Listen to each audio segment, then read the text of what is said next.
Hello everyone, आज हम पढ़ेंगे पाठ 3। पाठ 3 में हम पढ़ेंगे जल की उपयोगिता।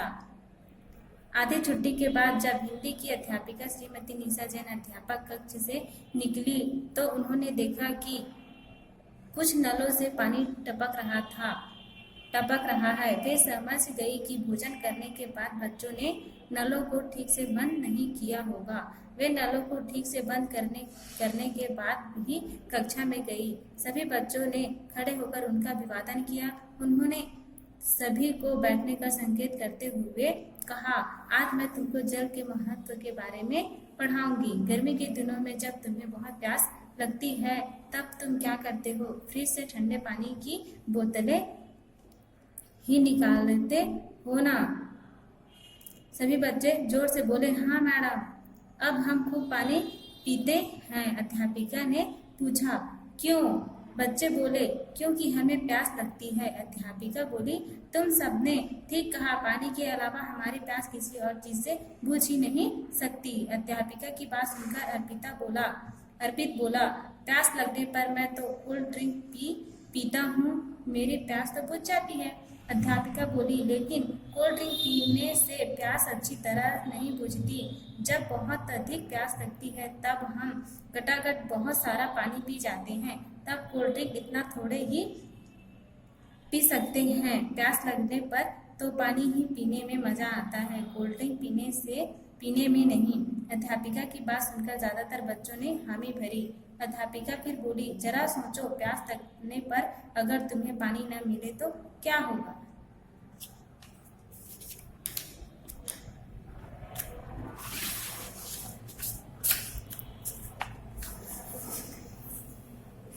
शुभम बोला, तब तो हम प्यासे मर जाएंगे। बात के बीच में ही नीरज बोला, पर पानी क्यों नहीं मिलेगा मैडम? अध्यापिका ने बताया, भारत की जनसंख्या लगातार बढ़ती जा रही है, जिसके कारण पानी की मांग भी बढ़ती जा रही है। हम नदियों, तालाबों और कुओं से पानी प्राप्त करते हैं, लेकिन उनमें कूड़ा कचरा डालकर उन्हें गंदा भी कर देते हैं। गंदे पानी का होना न होना दोनों बराबर ही है। क्यों मैडम? अनिल ने पूछा। भला कोई गंदा पानी पीता है? रोहित बोला। इस पर अनिल ने कहा, लेकिन गंदा पानी पेड़ पौधों में तो डाल सकते हैं। अध्यापिका ने जवाब दिया, हाँ, मटमैला पानी तो हम पेड़ पौधे में डाल सकते हैं, लेकिन उस पर तो कोई नहीं जिसमें कारखाने से दूषित पदार्थ मिले होते हैं। इससे तो सारे पेड़ पौधे नष्ट हो जाएंगे। अध्यापिका आगे बोली, गर्मी के दिनों में नदियों, तालाबों का जो जल सूख जाता है वह गर्मी के रूप में हमें फिर से मिल जाता है, परंतु हम देश में कभी ज्यादा वर्षा होती है तो कभी कम। सब जगह एक समान वर्षा नहीं होने के कारण नहीं कहीं सूखा पड़ता है, कहीं बाढ़ आती है। बाढ़ में वर्षा का अधिकांश जल बह जाता है और जान माल का भी खतरा रहता है। सूखा पड़ने पर लोग बूंद बूंद को तरस जाते हैं। नहाना धोना तो दूर, पीने के लिए पानी नहीं मिलता। मीलों पैदल चलकर लोगों को पानी लाना पड़ता है, लेकिन हमारे शहर में जहाँ पर्याप्त पानी है वहाँ लोग इसे खूब बर्बाद करते हैं। अभी अभी मैंने खुद नलों को बंद किया है। अगर यूं ही पानी टपकता रहता तो एक दिन हम भी बूंद बूंद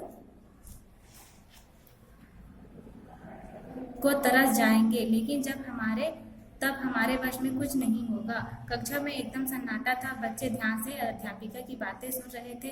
वे फिर बोले, अब तो तुम समझ ही गए होंगे कि जल कितना मूल्यवान है।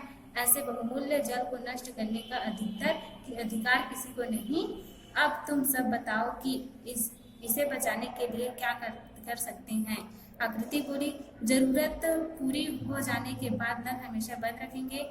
इसके अलावा अध्यापिका ने पूछा, पानी का उतना ही प्रयोग करेंगे जितनी जरूरत हो। रुचि बोली, बहुत अच्छा, कुछ और बातों का ध्यान रखो। जब ब्रश करो तब नल को मत खोलो, जब कुल्ला करो तभी नल खोलो, इससे बहुत पानी बचता है। नहाते समय वॉशर या फव्वारा खोलकर मत नहाओ। बाल्टी और मग का प्रयोग करो, इससे पानी कम खर्च होता है। फर्श को पानी से धोने की बजाय पोछा मारकर ही साफ कर लो, इससे बहुत पानी बचता है। फल सब्जी धोने के बाद पानी को पेड़ पौधों में डाल दो, इससे पानी बेकार नहीं होगा और पेड़ पौधे को भी लाभ पहुंचेगा। इसी प्रकार कपड़े धोते, बर्तन साफ करते और कार स्कूटर आदि धोते समय अगर थोड़ी सी सावधानी बरती जाए तो बहुत सारा जल बचाया जा सकता है। अध्यापिका ने कहा।